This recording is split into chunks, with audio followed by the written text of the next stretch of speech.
Hello all, this is Vikram Verma from New St. Stephen Public School, Unit 3rd, and today we are going to start the fourth chapter of economics, that is method of calculating national income.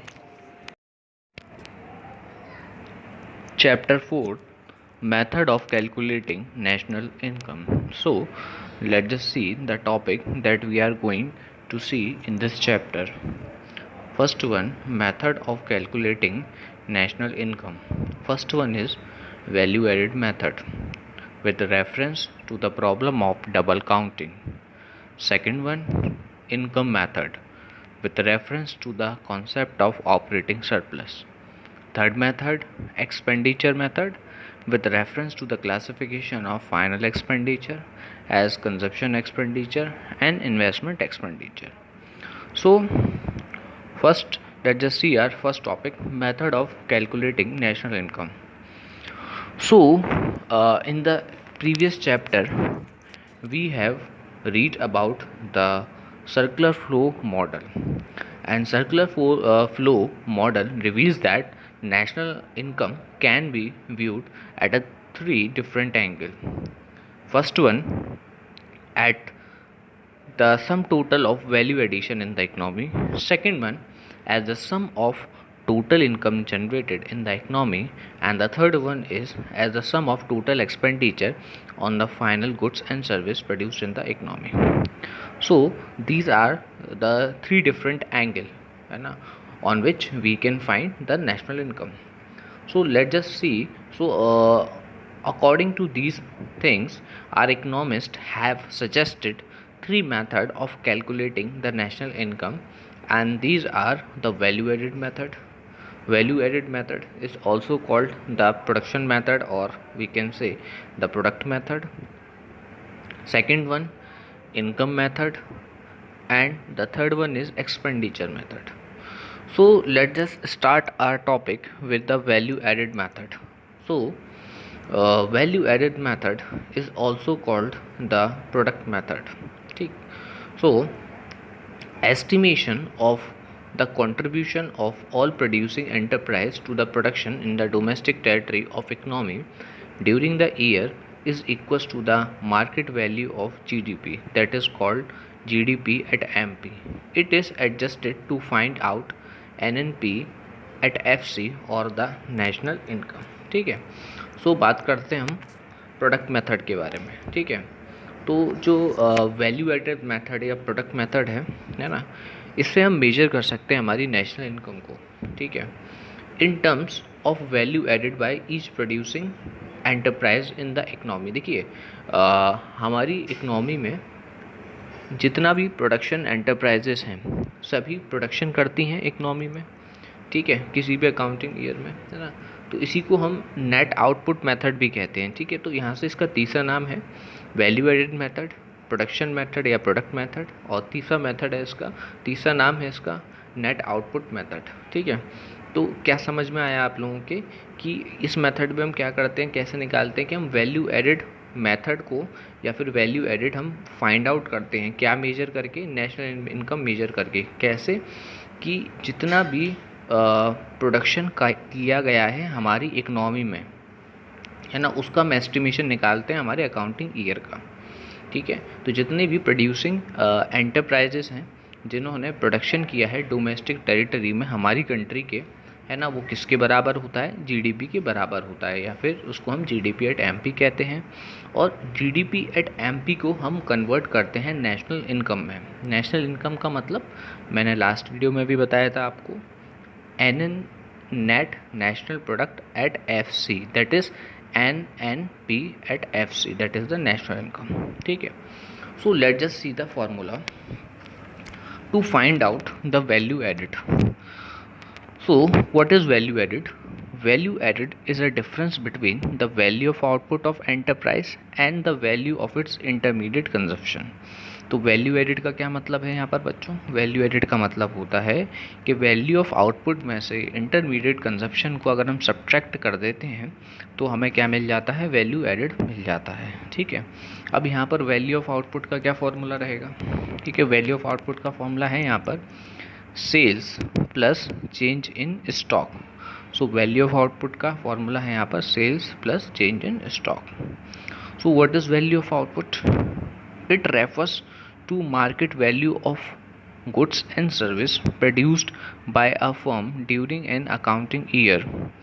It is if the entire output of the year is sold during the year is called sale. ठीक है ना, अगर value of output का यहाँ पर मतलब क्या हुआ, फिर इसका मतलब सेल हुआ है ना। और सेल हम उसको तब मानते हैं जब ये मानते हैं हम कि जितना भी हमने आउटपुट किया है पूरे ईयर में, जितने भी आउटपुट का प्रोडक्शन किया है वो अगर सब सेल हो गया तो इसका मतलब क्या है कि वैल्यू ऑफ आउटपुट की वैल्यू किसके बराबर है? सेल के बराबर है ना। लेकिन अगर कुछ आउटपुट रिमेन, मतलब कि कुछ आउटपुट बच जाता है सेल होने से, रिमेन अनसोल्ड रहता है, ठीक है, तो हम वैल्यू ऑफ आउटपुट को कैसे फाइंड आउट करते हैं? Value of output is equals to sales plus change in stock. ठीक है, तो इसको मैं और थोड़ा सा सिंपल करता हूँ। वैल्यू एडिड मेथड का यहाँ पर क्या है मतलब कि जो वैल्यू एडिड मेथड से जो हम नेशनल इनकम निकालते हैं उसका बहुत सिंपल फार्मूला है value of output minus intermediate consumption, है ना। वैल्यू ऑफ आउटपुट का मतलब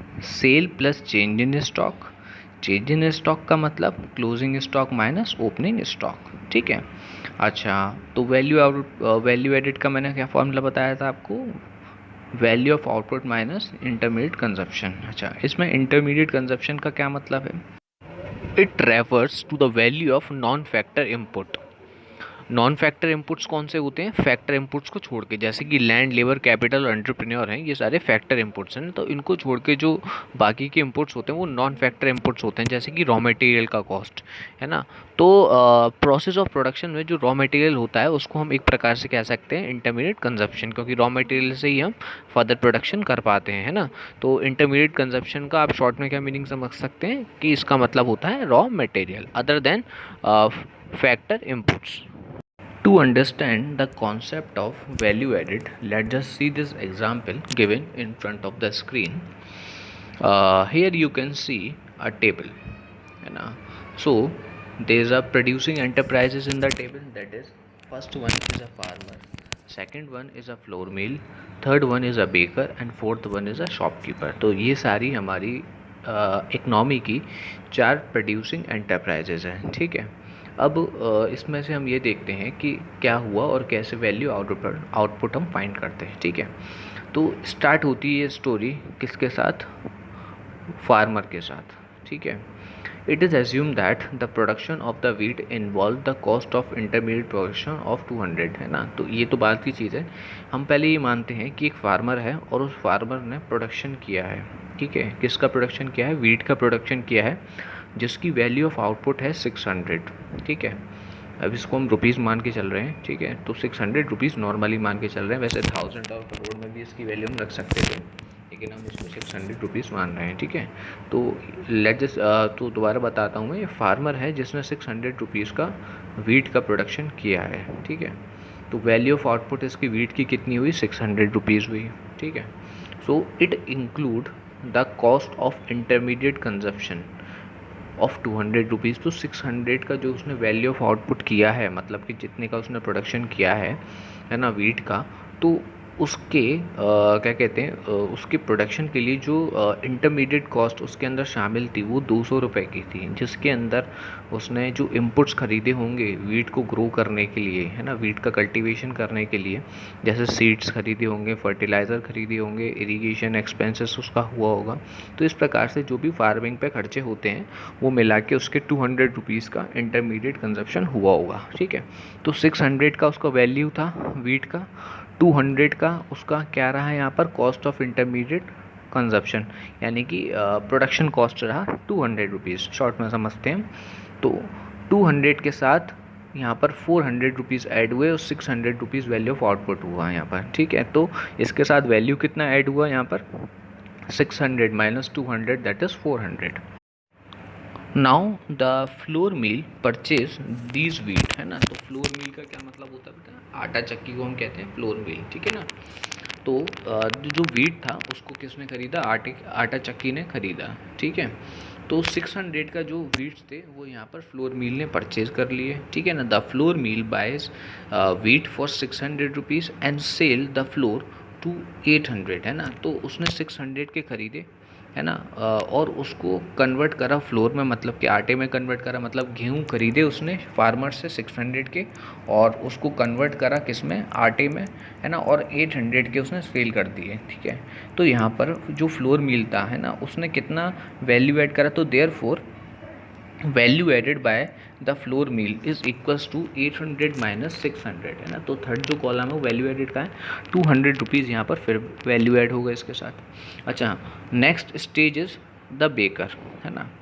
तो बेकर ने क्या किया, बेकर ने उस फ्लोर को परचेज़ कर लिया, है ना। बेकर ने क्या किया, उस फ्लोर को मतलब कि आटे को परचेज़ किया, है ना। उस आटे को जब उसने परचेज़ किया तो उसको उसने किस में कन्वर्ट कर दिया, ब्रेड में कन्वर्ट किया। उस आटे से क्या बनाया उसने, ब्रेड बनाया, ठीक है, या उसका कोई प्रोडक्ट बनाया उसने, है ना। 800 का परचेज़ किया बेकर ने, है ना, और उसको प्रोडक्ट में कन्वर्ट करा किसी भी, जैसे कि जैसे मैंने आपको ब्रेड बताया या बिस्किट बताया, है ना। तो जो बेकरी होती हैं वो यही करती हैं, है ना। तो 800 का उसने परचेज़ किया फ्लोर मिल से, है ना, और उसने उसको 1000 रुपीज़ का शॉपकीपर को बेच दिया, है ना। तो फिर further the baker buys the flour for 800 rupees and sell the bread for 1000 rupees to the shopkeeper, है ना। तो 800 का खरीद के उसने 1000 रुपये का शॉपकीपर को बेचा। तो फिर से यहाँ पर इसने वैल्यू एडिड कितने का करा, 200 रुपीज़ का वैल्यू एडिड इसने किया, ठीक है। Now the shopkeeper buys the bread from the baker of 1000 rupees and sell to the consumer for 1200 rupees, है ना। तो 1000 रुपये का इसने ब्रेड खरीदी और कंज्यूमर को 1200 रुपये की सेल की। तो 1000 रुपीज़ का परचेज़ किया, 1200 का इसने सेल किया। तो फिर से यहाँ पर शॉपकीपर ने जो वैल्यू ऐड किया वो कितने किया 200 का वैल्यू ऐड किया, है ना। तो यहाँ पर आप इस टाइप से देख सकते हैं कि हमारी इकनॉमी में कितना वैल्यू ऐड हुआ, यानी कि पहला कॉलम अगर मैं ऐड करूँगा वैल्यू ऑफ आउटपुट का, तो 600, 800, 1000 और 1200 इन सबको ऐड करके 3600 आया। दूसरा था कॉस्ट ऑफ इंटरमीडिएट कॉस्ट, है ना। तो इंटरमीडिएट गुड्स का जो कॉस्ट था वो मिला के 2600 आया। तो यानी कि 2600 आया, तो 3600 minus 2600 equals to 1000 rupees.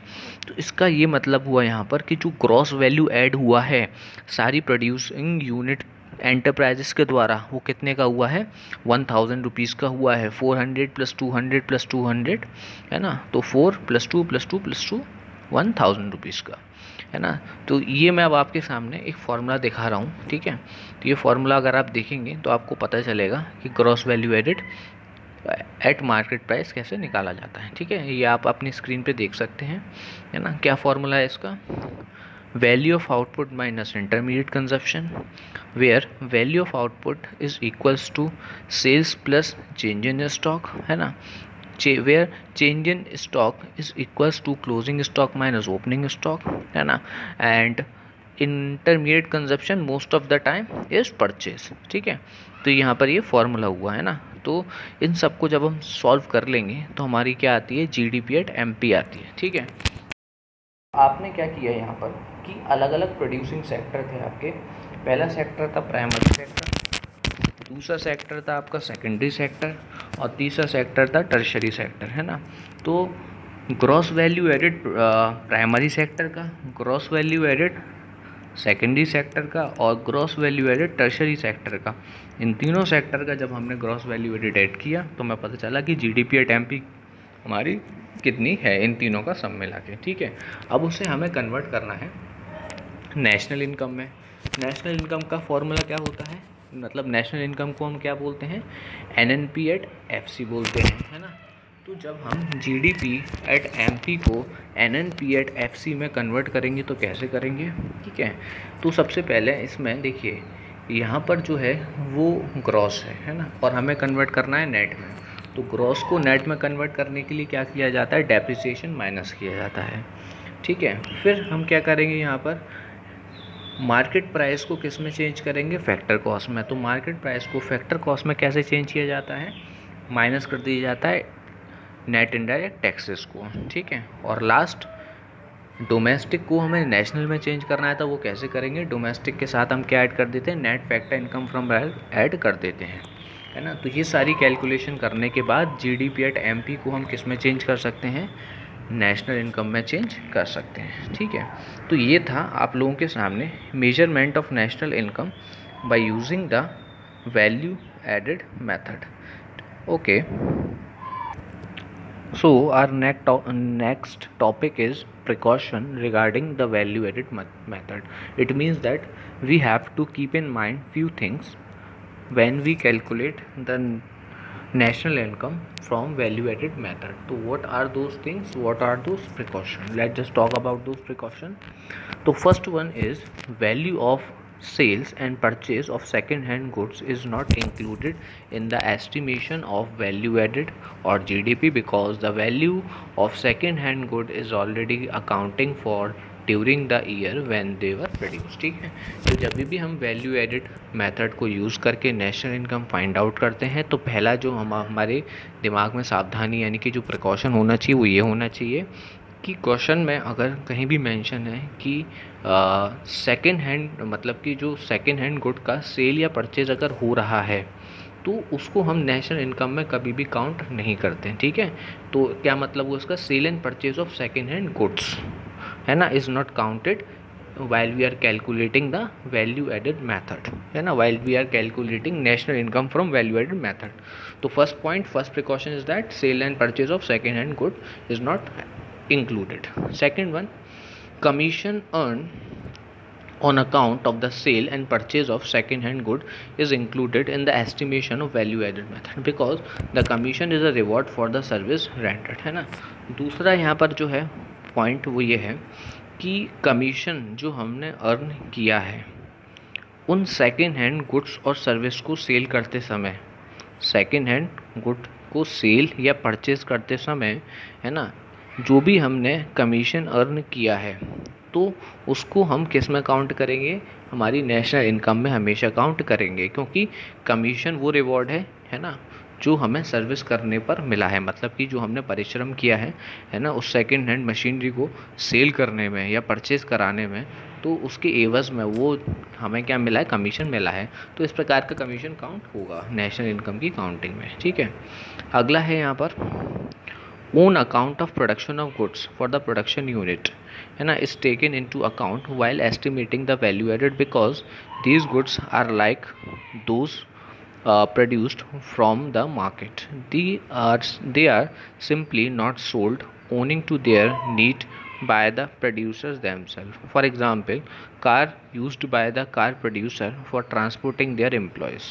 So this means that own account production मतलब खुद का प्रोडक्शन का अगर मेरा यूनिट है तो उसका खुद का प्रोडक्शन यूनिट का खुद का किया गया प्रोडक्शन, है ना। तो मैंने अगर मान के चलिए कार का फैक्ट्री है ना, तो मैंने अपनी कार की फैक्ट्री में जो कार बनाई थी, है ना, उसका पर्सनल मतलब कि मैंने अपने बिजनेस के लिए खुद यूज़ किया है, ठीक है। तो own account production of good of producing unit, है ना। तो इस प्रकार का जो प्रोडक्शन है ना, वो मैं नेशनल जब भी काउंट करूँगा national income value added method से, तो उसको हम एस्टिमेशन करेंगे, ठीक है। आगे imputed value of production for self consumption is taken into account, again because these goods are like those produced for the market. Example, wheat produced and consumed by the farming families themselves. इसका मतलब ये है कि अब जैसे कि कोई farming family है, ठीक है, उसने प्रोडक्शन किया वीट का, और प्रोडक्शन करने के बाद उसका खुद सेल्फ कंज्यूम्ड कर लिया उस वीट को, तो इस प्रकार का जो वीट का जो भी कॉस्ट होगा, वैल्यू ऑफ आउटपुट होगा, उसको हम नेशनल इनकम में काउंट करेंगे, ठीक है। क्योंकि अगर वो फैमिली उसको सेल्फ कंज्यूम्ड नहीं करती तो कहीं ना कहीं सेल करती, ठीक है, या कहीं ना कहीं से परचेज़ करती, तो वैल्यू एडेड तो नेशनल इनकम में हो रहा है ना हमारा यहाँ पर। तो इस प्रकार का जो प्रोडक्शन है ना, सेल्फ कंजप्शन के लिए भी अगर किया जाए तो उसका इम्प्यूटेड वैल्यू मतलब कैलकुलेटेड वैल्यू, इम्प्यूटेड मतलब कैलकुलेटेड, तो उसका जो कैलकुलेटेड वैल्यू है ना, हम नेशनल इनकम में काउंट करेंगे, है ना। Fifth point, value of intermediate goods is not included in the estimation of value added method because value of intermediate goods is reflect in the value of final goods. देखिए ये हम पहले ही ये मैंने फार्मूला बताया था आपको, तो फार्मूले में इंटरमीडिएट गुड्स माइनस किया जा रहा था, ठीक है। तो इंटरमीडिएट गुड्स की जो वैल्यू है वो काउंट नहीं होती कि वैल्यू एडेड मेथड में, है ना। इसका कारण ये है कि जो टोटल वैल्यू जो फाइनल गुड्स की जो वैल्यू निकल के आती है ना, उसके अंदर कॉस्ट ऑफ प्रोडक्शन पहले से ही शामिल होता है, और कॉस्ट ऑफ प्रोडक्शन ही कुल मिला के क्या होता है आपका इंटरमीडिएट कंजप्शन, ठीक है। अगला है imputed rent of the owner occupied house is to be taken into account because all house have rented value and no matter these are self occupied और रेंटेड आउट, है ना। तो मतलब ऐसा खुद का, मतलब कि मान के चलिए कोई ओनर है ना, और वो अपना खुद का घर किराए पे नहीं दे रहा है ना, उसका खुद बिजनेस में यूज़ कर रहा है, ठीक है। तो उसकी कुछ ना कुछ तो क्या कहते हैं रेंटल वैल्यू होगी, है ना, चाहे वो खुद यूज़ करे चाहे उसको रेंट आउट करे। तो इस प्रकार की जो संपत्ति है, इस प्रकार की जो क्या कहते हैं ओनर का जो हाउस है, संपत्ति है, उसकी जो भी इम्प्यूटेड रेंट होगा, इम्प्यूटेड मतलब जो भी कैलकुलेटेड रेंट होगा, है ना, वो काउंट किया जाएगा किसमें, नेशनल इनकम में, ठीक है। अगला है वैल्यू एडेड मेथड से, है ना। तो ये था आपका sixth precaution. Seventh precaution, service of self consumption are not considered while estimation the value added method simply because it is difficult to estimate their market value just like for example the service of housewives। मतलब ये है कि अगर हम अपने खुद के consumption के लिए अगर सर्विस को खुद यूज़ करते हैं, है ना, तो वो वैल्यू एडेड में काउंट नहीं होती, क्योंकि इस प्रकार की जो सर्विसेज हैं, है ना, इनकी मार्केट वैल्यू पता करना बहुत मुश्किल होता है ना। जैसे कि हमारी जो हाउसवाइफ्स हैं घर पे अपनी अपनी सर्विस देती हैं, है ना, जो भी घरेलू कार्य करती हैं, है ना, तो उसकी हम वैल्यू नहीं निकाल सकते, है ना। तो इसी प्रकार से इसको हम काउंट नहीं करते value added method. Do understand this method more carefully, let's just see this example, the example that you can see on your screen. So the question is, on the basis of the following data about an economy which consists of only two firms, find out the value added by firm A and B and gross value added और gross domestic product at factor cost, ठीक है। तो यहाँ पर कुछ data दे रखा है ना, उस डाटा के आधार पर हमें वैल्यू एडेड मेथड निकालना है दो फर्म का, है ना, फर्म ए और फर्म बी का, है ना। ग्रॉस वैल्यू एडेड निकालना है यानी कि जीडीपी निकालनी है फैक्टर कॉस्ट पे, ठीक है। तो शुरुआत करते हैं। देखिए क्या क्या दे रखा है इसमें, sale by firm A, purchase from firm B by firm A, purchase from firm A by firm B, ठीक है, sale by firm B, closing stock of firm A, closing stock firm B, है ना, opening stock of firm A and opening stock of firm B, और last में indirect tax paid by both firms, ठीक है। तो यहाँ पर एक बार फार्मूला देख लेते हैं स्टार्ट करने से पहले, है ना। क्या फार्मूला था इसका फार्मूला था आपका value of output minus intermediate consumption, ठीक है, value of output minus intermediate consumption. और वैल्यू ऑफ आउटपुट का क्या मतलब था, sales plus change in stock, मतलब closing stock minus opening stock, है ना, minus intermediate consumption. Intermediate consumption का मतलब यानी कि परचेज। तो सबसे पहले एक काम करते हैं हम लोग, वैल्यू एडेड निकालते हैं फर्म ए का, कि फर्म ए का कितना वैल्यू एडेड किया होगा फर्म ए ने, ठीक है। फिर फर्म बी का निकालेंगे और दोनों को ऐड कर देंगे इसी प्रकार से, तो हमें टोटल ग्रॉस वैल्यू एड पता चल जाएगा हमारी इकोनॉमी का, ठीक है। तो पहले निकालते हैं value added by firm A, है ना। तो फॉर्मूला क्या था, sale plus change in stock. तो सेल क्या है हमारा, फर्म ए ने कितना कितना सेल किया है देखते हैं। देखिए तो फर्म ए ने सेल, देखिए पहली पॉइंट दे रखा है, सेल बाय फर्म ए कितने रुपए का है, 100 रुपये का, है ना। इन लैख है ये, बट हम 100 रुपीज़ बोल के चलेंगे इसको, है ना। तो ये वैसे तो 1 लाख हो जाएगा, ठीक है, इन लैक्स क्योंकि ये अमाउंट है, लेकिन हम कैलकुलेट इसको इसी फिगर में करेंगे जिसमें ये आपके सामने शो है, ठीक है। तो सेल बाय फर्म ए यानी कि सेल कितने का हो गया आपका, 100 रुपीज़ का, ठीक है। अच्छा, तो वैल्यू एडेड का क्या फॉर्मूला था यहाँ पर, sale plus change in stock. अच्छा, चेंज इन स्टॉक देखते हैं पीछे, हाँ, चेंज इन स्टॉक का फॉर्मूला था closing stock minus opening stock. तो क्लोजिंग स्टॉक फॉर्म ए का कितना है 20 रुपीज़ का, ठीक है। और ओपनिंग स्टॉक कितने का है आपका 25 रुपीज़ का, ठीक है। यानी कि 20 माइनस 25 है ना, ये हो गया आपका चेंज इन स्टॉक। अच्छा, अब माइनस था इंटरमीडिएट कंजप्शन। तो इंटरमीडिएट कंजप्शन मतलब मैंने क्या बताया था आपको, परचेस। तो अब इसमें देखिए कि फर्म ए ने परचेस कहाँ किया है, इसमें कहाँ बताया है कि फर्म ए ने परचेस किया है। तो देखिए दूसरा पॉइंट है purchase from firm B by firm A, यानी कि फर्म ए ने परचेज किया है, हमें मतलब किससे, फर्म ए से। तो फर्म ए ने कितने का परचेज किया है यहाँ पर 40 रुपीज़ का, ठीक है। तो 100 माइनस 40, तो 100 क्या था सेल्स, ठीक है, माइनस इंटरमीडिएट कंजप्शन 40, और इसके साथ ये प्लस हो जाएगा हमारा क्या, चेंज इन स्टॉक। तो 55 जो लैख में है टोटल अमाउंट, वो आ गया value added by firm A, ठीक है।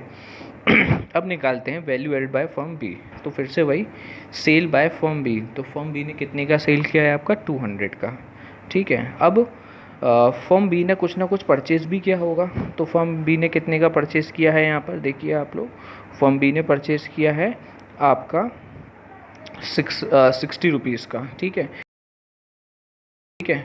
और change in stock, change in stock मतलब closing stock minus opening stock. तो क्लोजिंग स्टॉक कितने का है 35 का, और ओपनिंग कितने का है 45 का। तो 35 माइनस 45, ठीक है। तो इस टाइप से ये कैलकुलेट करके आपके सामने 130 लाख आ जाएगा, है ना।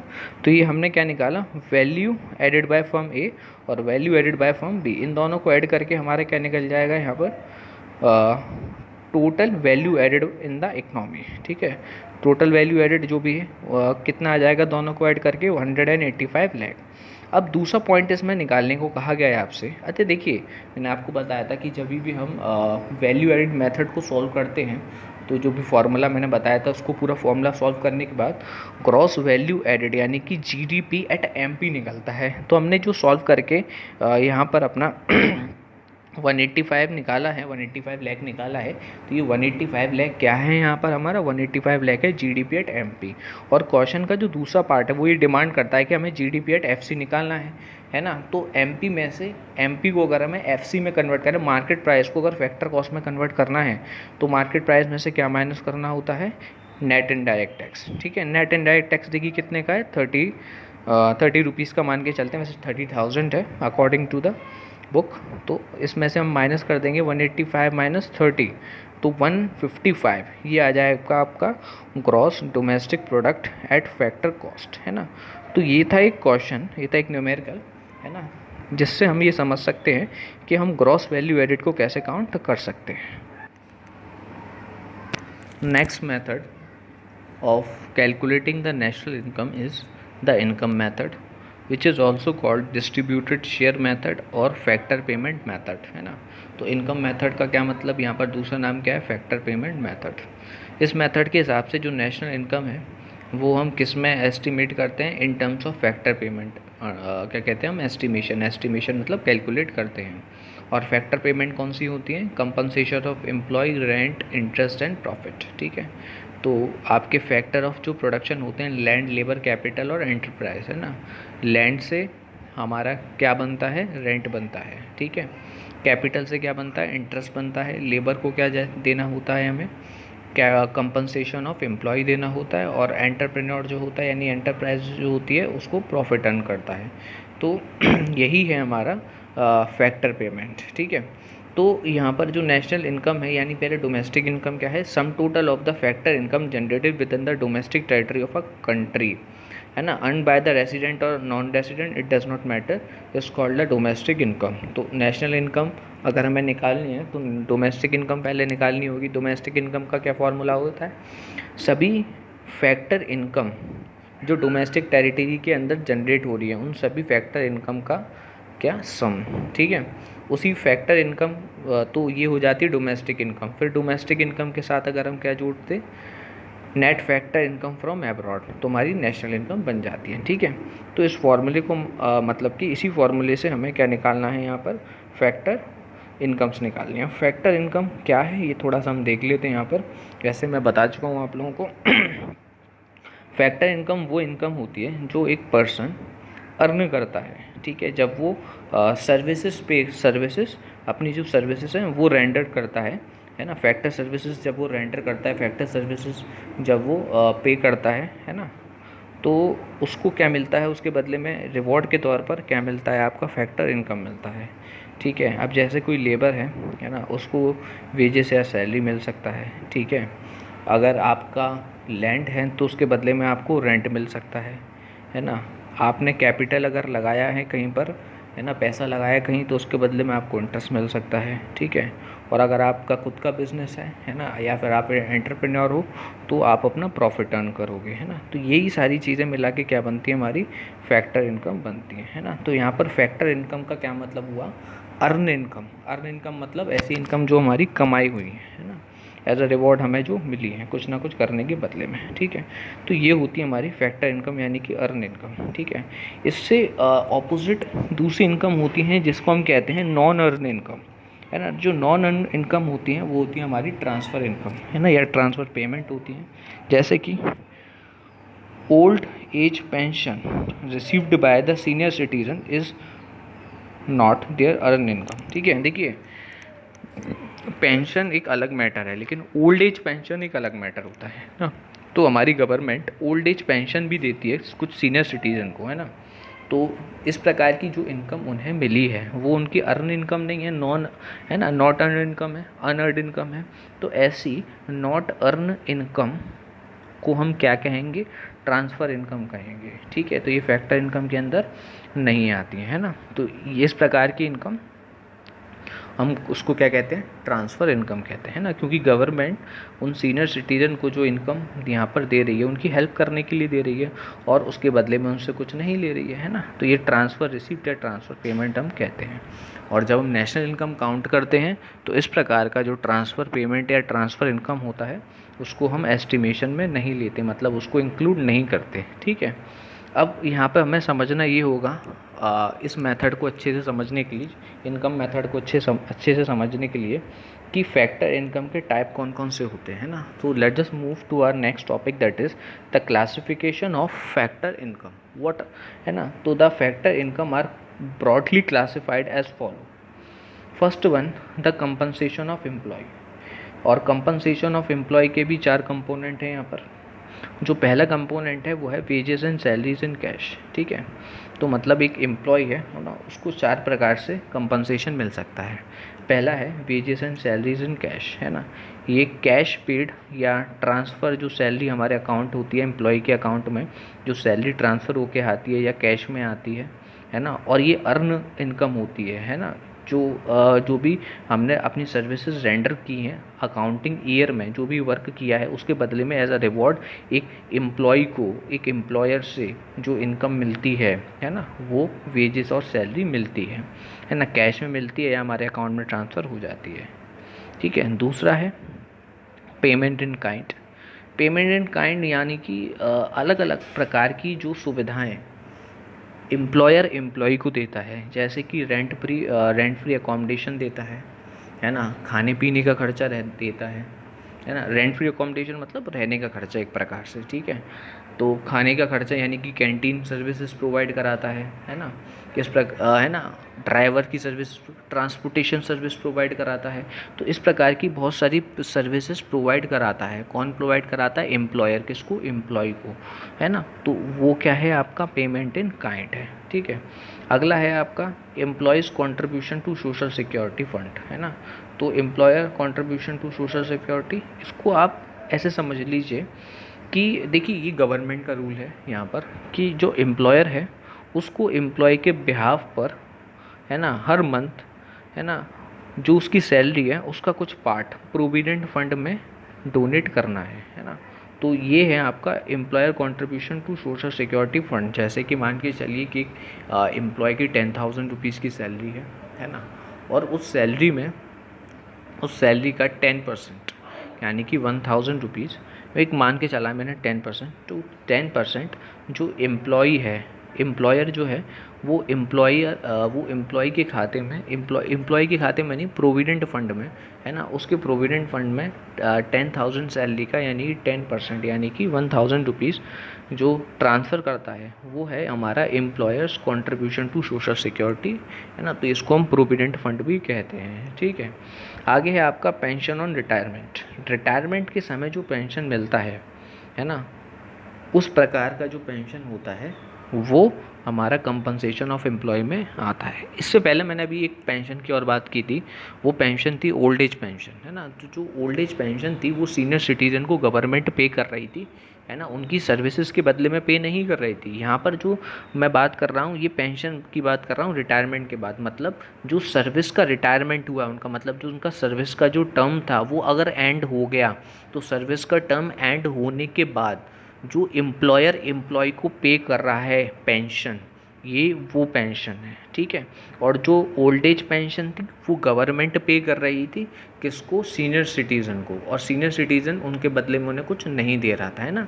तो जो एम्प्लॉयर एम्प्लॉय को पे करे, है ना, वो होता है पेंशन ऑन रिटायरमेंट, है ना। एम्प्लॉयर पे कर रहा है अगर एम्प्लॉय को, और एम्प्लॉयर हो सकता है गवर्नमेंट भी हो, है ना, तो प्राइवेट सेक्टर में भी हो सकता है एम्प्लॉयर, है ना, एम्प्लॉय भी।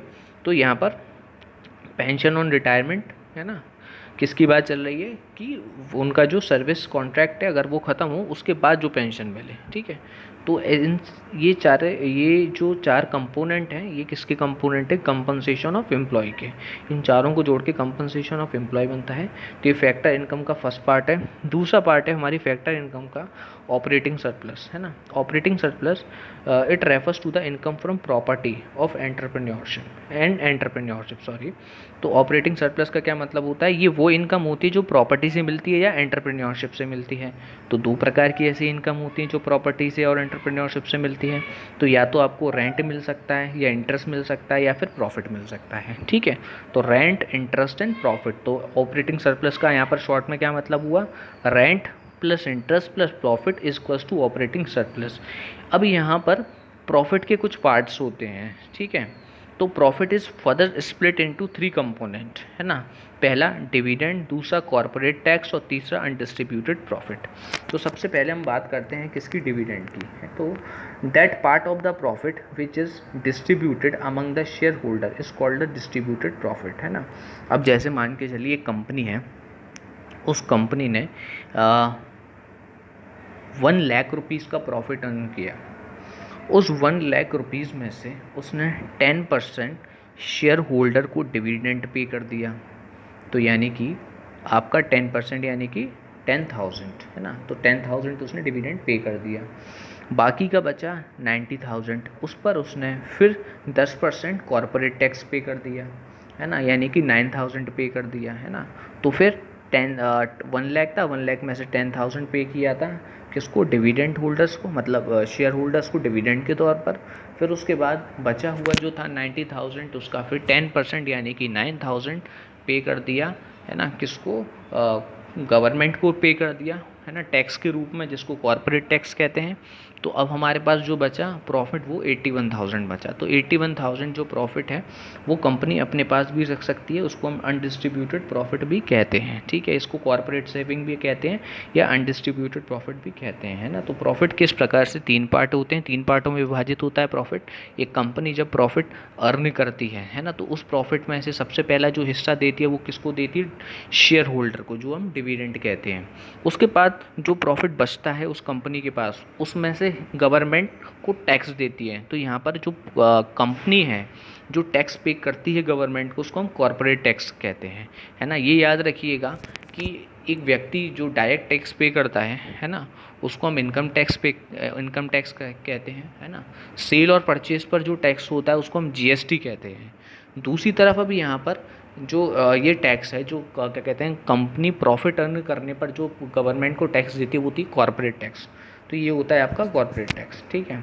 और उसके बाद जो प्रॉफिट बचता है वो अनडिस्ट्रीब्यूटेड प्रॉफिट, मतलब अपने पास वो फ्यूचर के यूज़ के लिए बचा के रखते हैं, ठीक है। तो ये 3 प्रॉफिट के 3 पार्ट थे, है ना। और अगला है आपका, जैसा कि मैंने बताया था कि फैक्टर इनकम के 3 पार्ट थे, compensation of employ, operating surplus और तीसरा था मिक्स्ड इनकम। तो mixed income refers to the income of self employed person using their own labor, land, capital and entrepreneurship in their household enterprise. These income are a mixture of wages, rent, interest and profit. That is why it is called mixed income.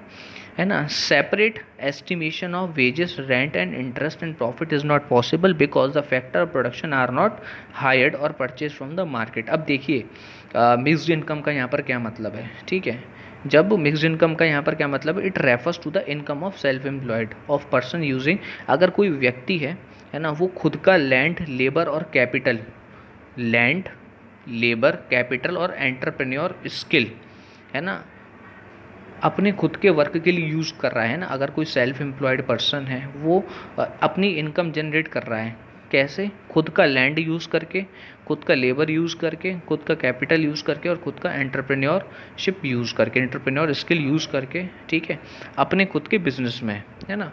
तो वो यहाँ पर कौन सी income होती है हमारी? Mixed income होती है ना. इस प्रकार की इनकम में उसकी वेजेस, उसका रेंट, उसका इंटरेस्ट और उसका प्रॉफिट भी शामिल होता है. इसीलिए इसको हम मिक्स्ड इनकम कहते हैं ना, क्योंकि इसमें इन सारी चीज़ों की हम गणना अलग अलग नहीं कर सकते है ना. Separation of estimation of wages, rent and interest is not possible here है ना, क्योंकि यहाँ पर जो फैक्टर ऑफ प्रोडक्शन है वो मार्केट से हायर नहीं किए गए हैं. उसके बदले उसने अपने खुद के ही, यानी कि सेल्फ ही यूज़ किए हैं, सेल्फ एम्प्लॉयड ही यहाँ पर यूज़ किए हैं है ना. तो फिर से बताता हूँ मैं आपको, जब कोई व्यक्ति यानी जब कोई पर्सन अपना खुद का लैंड, लेबर, कैपिटल और एंटरप्रेन्योरशिप स्किल यूज़ करता है अपने खुद के वर्क के लिए, अपने खुद के क्या कहते हैं, एंटरप्राइज के लिए, जैसे कि मैं हूँ. ठीक है, अब मैंने अपना खुद का लैंड, लेबर, कैपिटल और एंटरप्रेन्योरशिप स्किल यूज़ करे अपने खुद के बिजनेस में है ना. तो मैं उससे क्या क्या कमा सकता हूँ? मैं उससे वेजेस कमाऊँगा, रेंट कमाऊँगा, इंटरेस्ट कमाऊँगा और प्रॉफिट कमाऊँगा. तो इस प्रकार की मेरी ऐसी इनकम जिसमें ये चारों फैक्टर इनकम शामिल हैं, वो चारों फैक्टर इनकम मिला के मेरी कौन सी इनकम बनती है भैया? मिक्स्ड इनकम बनती है. ठीक है, तो ये था हमारा पार्ट. ठीक है, तो ये तीनों मिला के हमारी क्या बनती है. अब बात करते हैं हमारी किसकी, जो मैंने मेथड के बारे में बात किया था, इनकम मेथड. तो इनकम मेथड आप अपने स्क्रीन पे देख सकते हैं. Compensation of employ, operating surplus और मिक्स्ड इनकम, इन तीनों को मिला के क्या बनता है? Net domestic product at factor cost. ठीक है, तो यही था हमारा इनकम मेथड. ठीक है, अब इसको अगर हमें चेंज करना है नेशनल इनकम में, तो नेशनल इनकम में हम इसको कैसे चेंज करेंगे? देखिए, नेशनल इनकम का क्या मतलब होता है? NNP at FC. ठीक है, तो इसमें सिर्फ एक ही पॉइंट मिसिंग है, डोमेस्टिक को हमें नेशनल में कन्वर्ट करना है. उसके लिए डोमेस्टिक के साथ क्या ऐड किया जाता है? Net factor income from abroad add किया जाता है. तो NDP at FC plus NIFA यानी कि net factor income from abroad, तो इनको मिला के NNP एट FC हमारा निकलता है. ठीक है, तो यही है हमारा इनकम मेथड. तो इनकम मेथड में दोबारा से बताता हूँ आपको, तीन चीज़ें आती हैं. पहले compensation of employ. Compensation of employ में चार चीज़ें होती हैं: wages and salaries in cash, payment in kind, employees contribution to social security, payment on retirement. उसके बाद ऑपरेटिंग सरप्लस. ऑपरेटिंग सरप्लस के तीन पार्ट होते हैं: रेंट, इंटरेस्ट और प्रॉफिट. प्रॉफिट के फिर तीन पार्ट होते हैं हमारे: डिविडेंड, कॉर्पोरेट टैक्स और अनडिस्ट्रीब्यूटेड प्रॉफिट. और उसके बाद मिक्स्ड इनकम. इन तीनों चीज़ों को जब हम मिला देते हैं तो क्या बनता है हमारा? NDP एट FC है ना. तो यही है हमारा NDP एट FC. क्या है यहाँ पर हमारा? इनकम मेथड से हम इसको फाइंड आउट करते हैं. अगर आपसे कोई पूछता है कि इनकम मेथड जब हम सॉल्व करते हैं तो हमें कौन सी इनकम मिलती है? हमें मिलती है net domestic product at factor cost है ना. नेट डोमेस्टिक इनकम में मिलती है फैक्टर कॉस्ट की. ठीक है, और उसको नेशनल इनकम में कन्वर्ट करने के लिए हम क्या करते हैं? Net factor income from abroad add कर देते हैं. ठीक है, तो ये थे हमारे दो मेथड. पहला मेथड था आपका प्रोडक्ट मेथड, और जो दूसरा मेथड था हमारा वो था हमारा इनकम मेथड है ना. अब हम अगली वीडियो में डिस्कस करेंगे थर्ड मेथड के बारे में, जिसका नाम है आपका एक्सपेंडिचर मेथड है ना. और कुछ न्यूमेरिकल देखेंगे जो रिलेटेड होंगे आपके एक्सपेंडिचर मेथड से रिलेटेड और इनकम मेथड से रिलेटेड.